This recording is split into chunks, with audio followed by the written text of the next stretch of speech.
simbólico y poético del pensamiento abstracto. Se compara a usar los vocablos y las palabras únicamente como formas, sin conocer, como fonemas, sin conocer su significado. Pretende que la acumulación de palabras hace una obra, como en el caso de Kenneth Goldsmith, que reescribe reescribe un periódico o imprime el contenido de Internet y le da un valor de poesía o narrativa. Están usando la realidad sin entenderla, sin procesarla, sin interpretarla, repitiendo la versión que generan los noticieros, redes sociales, objetos, la exposición de ese reiterativo contenido en el museo, en la galería o en las subastas, se supone que lo convierte en obra de arte. La diferencia entre llevar una máquina de vapor de agua al museo y escribir un poema sobre la bruma como Amado Nervo o pintar un cuadro sobre la niebla como Turner es que la máquina es la inmediatez literal del vapor de agua. En cambio, el poema y la pintura nos aportan algo distinto que hace crecer nuestra experiencia. El vaso con agua en la Feria de Arco, Madrid, representado por una gran galería, su precio estratosférico de 20.000 euros, se limita al capricho de un artista sin talento y la especulación financiera del arte. José Gorostiza habla de un vaso con agua como punto de partida para escribir la obra Muerte sin fin y crear un análisis poético metafísico de la existencia del alma y su relación con el cuerpo, como ese vaso que la contiene. Muerte sin fin es un poema infinito, lleno de significados, simbolismo, sentimiento, cargado de música. En cambio, el vaso con agua de Wilfrido Prieto es la mediocridad exhibicionista del arte contemporáneo VIP, de su ominosa falta de poesía, de su nulo manejo del pensamiento abstracto. La poesía es una reacción a la realidad. Sentimos, vivimos y actuamos en relación a esto, recreando o replanteando a través del lenguaje oral o visual que trata de ser distinto a pesar de estar unido a lo que lo originó. No es imitativo, es creativo, da otra presencia que signifique no solo lo que es, sino además lo que el artista siente y piensa acerca de eso. La literalidad inicia en la distancia la no literalidad inicia en la distancia que nos impone la obra misma. Son colores como los que vemos ahora, pero en otro orden, intensidad, matices, estructura, combinación. Son formas que esgrimen, que tienen otra textura, movimiento, composición. Son palabras que a pesar de tener un significado socialmente impuesto, adquieren otro orden, dirección y cadencia en un poema. Es esa diferencia la que nos lleva a la comprensión o involucramiento con esas sensaciones, que nos obliga a llevar en otra dirección nuestro pensamiento, que incrementa nuestra propia experiencia. Cuando la obra se despoja de todo esto, la inmediatez literal se impone como un único lenguaje y se trata de manipular al espectador con un manifiesto artificial con jerga pseudocientífico-intelectual vacía de significado. La experiencia estética se frustra porque no crece, no se amplía a otras visiones, simplemente está engañada por un argumento que pretende decir algo cuando dice nada. La obra y su presencia poética no pueden ser sustituidas por un statement que rompe con el espacio de libertad de observación y análisis, con la sobreverbalización que contradice su presencia.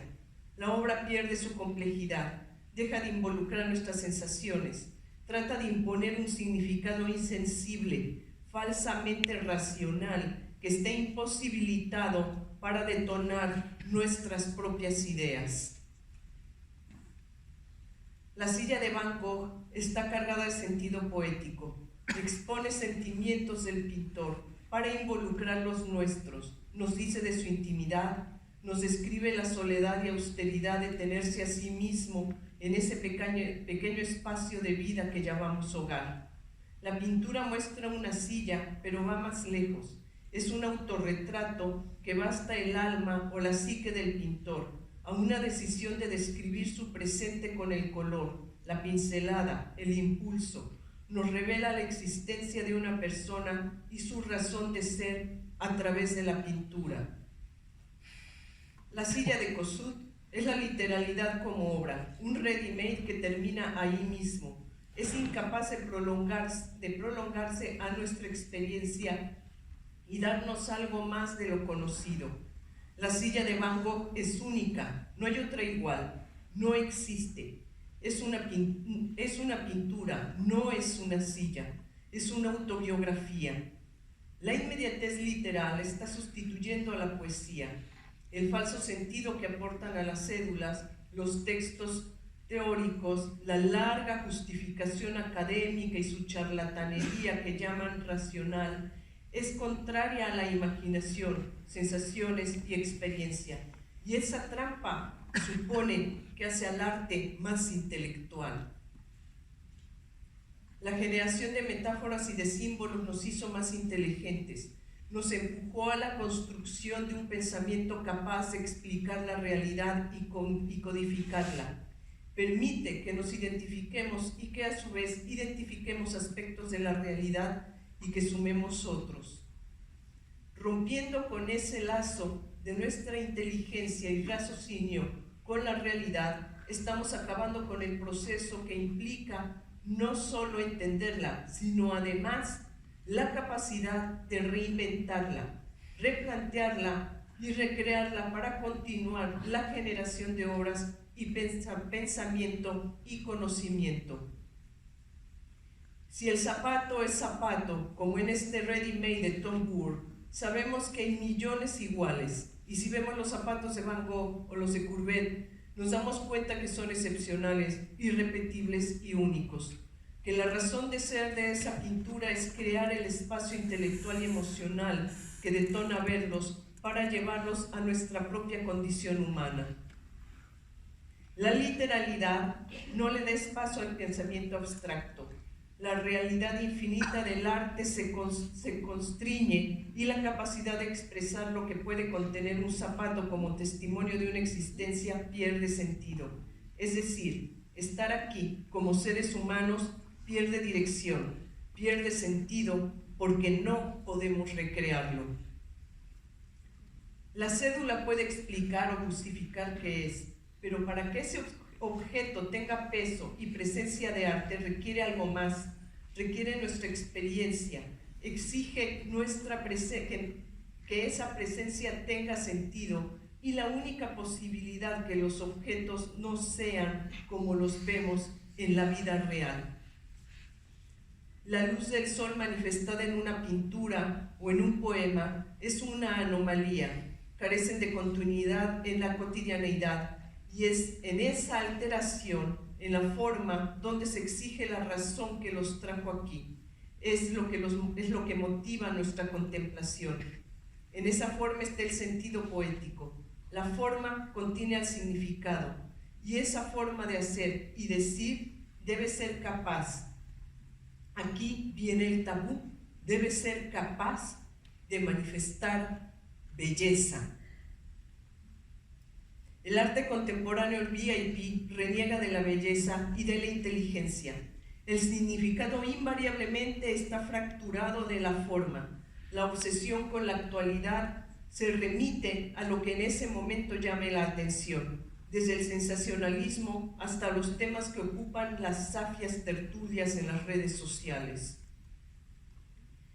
El reto para la inteligencia que implica imaginar, recrear, describir, comunicar las ideas, pensamientos y sentimientos obliga al ser humano a hacer uso de colores, palabras, líneas, sonidos y darles forma con la audacia irreversible de buscar belleza, dotarlos de un sentido poético que rompa y sin embargo exprese. Courbet pinta el descanso de esta pareja, que ejerce la composición, el color, las texturas, y además nos provoca darnos una pareja de mujeres. Nos compromete con la visión del descanso posterior al amor. Es infinitamente más fácil que el artista lleve una mujer al museo, le pague para estar drogada con somníferos. Esta obra, nos explica la cédula, además se hizo vía chat. El artista no se tomó la molestia ni de ir al casting ni de ir al museo.